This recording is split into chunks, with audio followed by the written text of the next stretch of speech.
Hey guys, it's Ben the Coin Geek at Old Pueblo Coin, and today I want to show you a couple of coins and talk about things that you can really miss if you're trying to get a coin certified.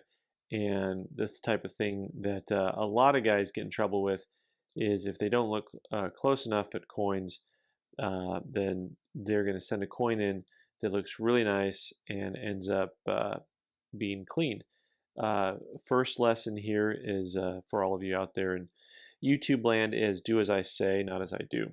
Okay, so now that we have that rule in place, this 1886 S Morgan is a really scarce state to get uncirculated.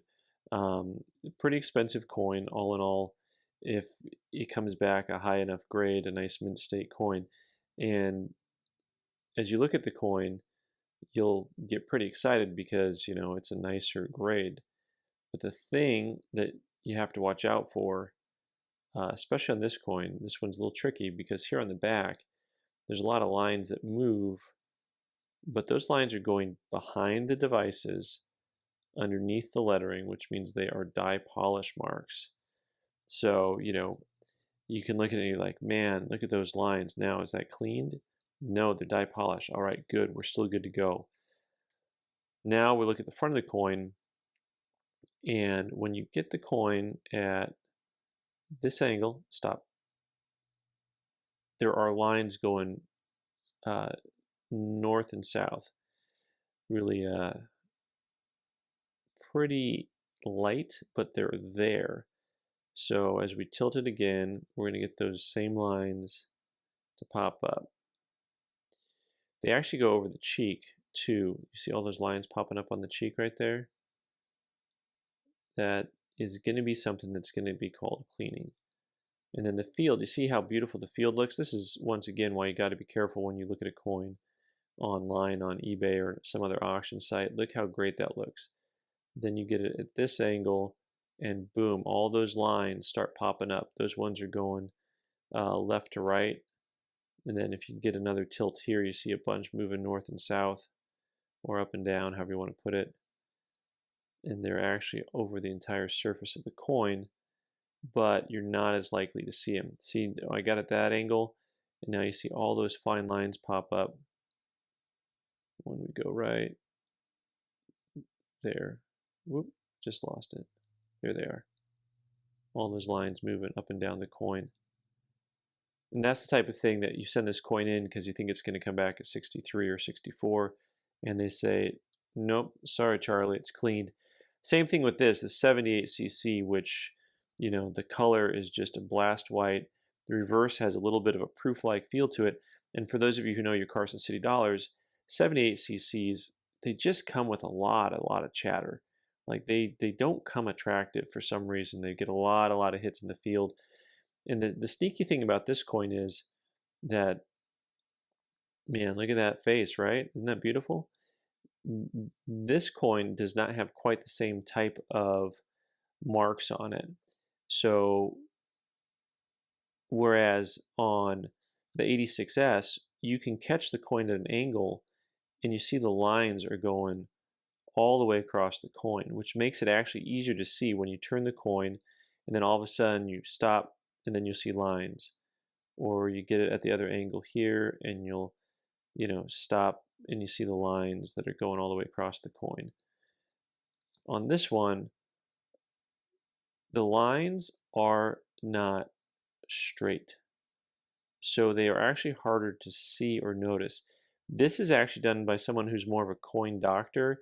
Like this, someone may have just taken a little bit of a cloth or a pad to this to try to remove some of the tarnish 100 years ago. Like they didn't know what they were doing.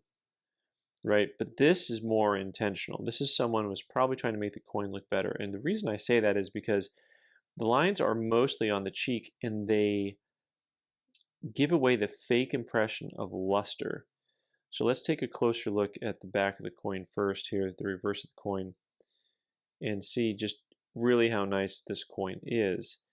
And this coin, the reverse is unmolested. It's a nice coin, really lovely.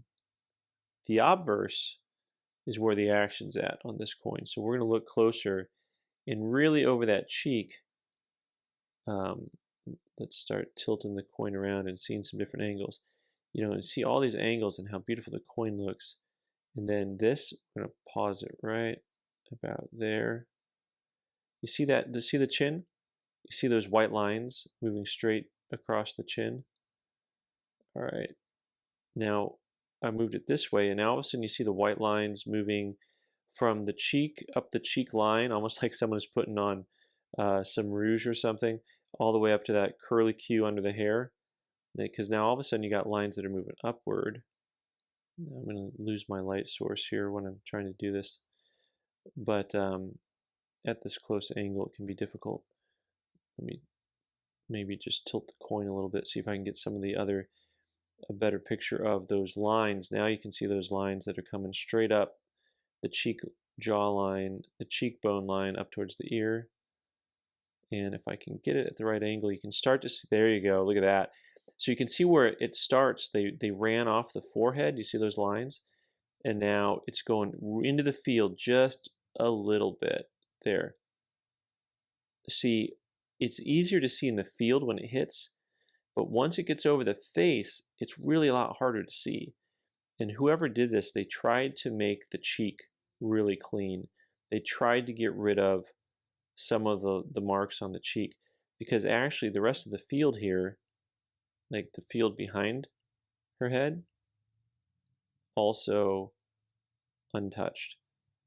So this one's really tricky, because this is a coin that when I first got and I looked at it, I was like, cool, you know, that's an older coin holder, and the coin's really gem and minty looking, and it'll come back a nice grade. And then I got to tilting it in the light, and I was like, well, wait a second, what is that line on the forehead?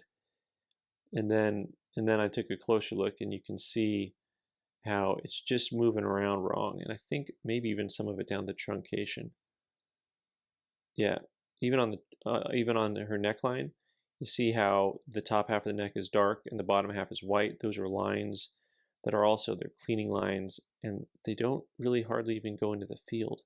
Like, it was very intentional trying to make this coin have a better appearance, whoever did it. So anyway, so those are some things for you guys to look at. I hope that helps you understand a little bit better about looking for cleaning marks and the like.